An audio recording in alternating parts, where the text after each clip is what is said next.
Balik naman tayo ng Amerika. Kunwari daw, kasi na Amerika. Parang ikaw, Gigi. Tapos, may iwan ako. Pero susunodin ako sa kanya. Abby, pagpunta ba namin sa Amerika, kaibigan mo pa rin ako? Siyempre na. Tsaka, pag malaki na ako, susunod ako sa'yo doon. Kaya lang, pagdating ko doon, baka may iba ka ng kaibigan. Hindi ikaw lang ang kaibigan ko. Kaya hintayin kita makarating doon. Basta, kahit anong mangyari, gusto ko tayo pa rin magkasama. Lagi nakita mo sa Amerika na ako, lagi ko. Ay, galing! Promise mo yan, ha? Oo, promise ko yan. Ganda talaga ng manika mo. Oo, ganda rin naman na sa'yo, eh. Ito nga yung kamay, eh. Hindi, ayos lang yan. Pwede naman yan, eh. Pwede naman. Ano yung pangalan mo? Buka kami ng pataw na na.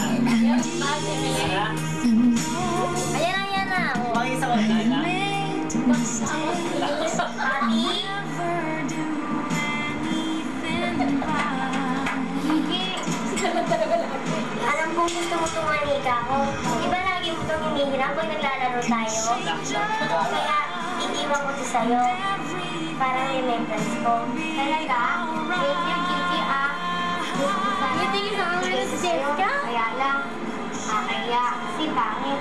Basta, ito ang pinakamaganda dyan kasi bigay mo ito eh. Sige, Abby, aalis na kami. Tatalo ko lagi, ha? Oo. At i-promise mo sa akin na susunod ka sa Amerika paglaki natin. Hintayin kita.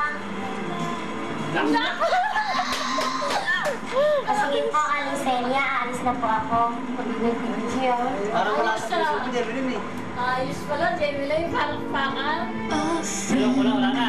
Wala na? Eh, isa pa eh. Meron pa isa? Naglalaro kami. Nakakot ko na Sana yung susunod ko ako. Christian, ate, no? Christian. Sana hanggang mabuo. Ate ba yun, ate?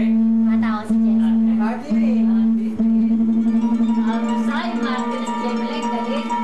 Ay, si Beto nga yun ah. Ay, wala na, dalawa Wala na. na?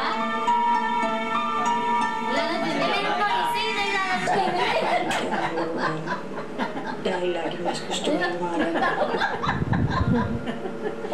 Isang dialog na lang. wala na tayo, no? Hindi pinainan tayo, no? Ayun na, ayun. Dahil minsan na ako nainom sa'yo. Hindi ko pa naibalik. Ala-ala. Isang ano pala yun eh. Wala na, gusto yan. Tapos